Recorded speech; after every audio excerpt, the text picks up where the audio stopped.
Découvrez un extrait exclusif de ce livre audio et profitez d'un essai gratuit sur Audible via le lien dans la description.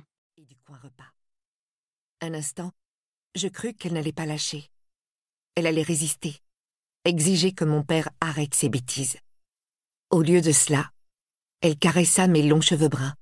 « Je t'aime tellement. » Elle m'attrapa, me serra farouchement dans ses bras, ses joues mouillées sur le sommet de ma tête. Un instant après, elle me repoussa, s'essuya vivement le visage.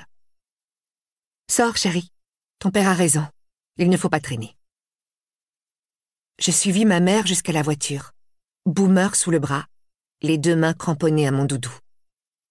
Nous prîmes nos places habituelles. Mon père au volant, ma mère sur le siège passager, moi à l'arrière. Mon père fit reculer notre petite Honda dans l'allée.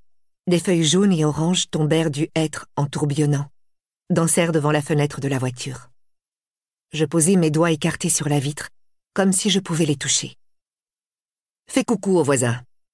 ordonna mon père, comme si tout était normal. Ce fut la dernière fois que nous vîmes notre petite impasse parsemée de chênes. Une famille est un système. Nous roulâmes jusqu'à Tampa. Ma mère avait toujours voulu voir la Floride, expliqua mon père. Est-ce que ça ne serait pas chouette de vivre au milieu des palmiers et des plages de sable blanc après tous ces hivers en Nouvelle-Angleterre? Puisque ma mère avait choisi la destination, mon père choisit les noms. Je m'appellerais désormais Sally. Lui serait Anthony et ma mère Claire. N'est-ce pas que c'était drôle? Une nouvelle ville et un nouveau nom. La grande aventure. Je fis des cauchemars au début. Des rêves absolument épouvantables, dont je me réveillais en hurlant « J'ai vu quelque chose! J'ai vu quelque chose !» Ce n'est qu'un rêve, tentait de me rassurer mon père en me caressant le dos. Mais j'ai peur. Chut! Tu es trop jeune pour savoir ce que c'est que la peur. Les papas sont là pour ça. Nous ne vivions pas au milieu des palmiers et des plages de sable blanc. Mes parents n'en parlaient jamais. Mais maintenant que je suis adulte, je comprends a posteriori qu'un docteur en mathématiques ne pouvait pas vraiment reprendre là où il en était resté, surtout sous une fausse identité. Mon père prit donc un emploi de taxi. J'adorais son nouveau travail. Grâce à lui, papa était à la maison l'essentiel de la journée. Et puis, ça faisait chic d'avoir mon propre taxi qui venait me chercher à l'école. La nouvelle école était plus grande que l'ancienne, plus dure. Je crois que je m'y suis fait des amis, même si je n'ai pas beaucoup de souvenirs précis de notre passage en Floride. J'ai plutôt l'impression générale d'un temps et d'un lieu irréel, où je passais mes après-midi à recevoir des cours d'autodéfense pour enfants de CP et où même mes parents me faisaient l'effet d'étranger. Mon père, constamment en train de s'activer dans notre 2 pièces. « Qu'est-ce que tu en dis, Sally?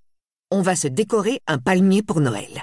Oui, monsieur, c'est maintenant qu'on s'amuse. » Ma mère, qui fredonnait distraitement en repeignant notre séjour en corail vif, gloussait en s'achetant un maillot de bain en novembre, paraissait sincèrement intriguée en apprenant à cuisiner divers poissons blancs bizarroïdes.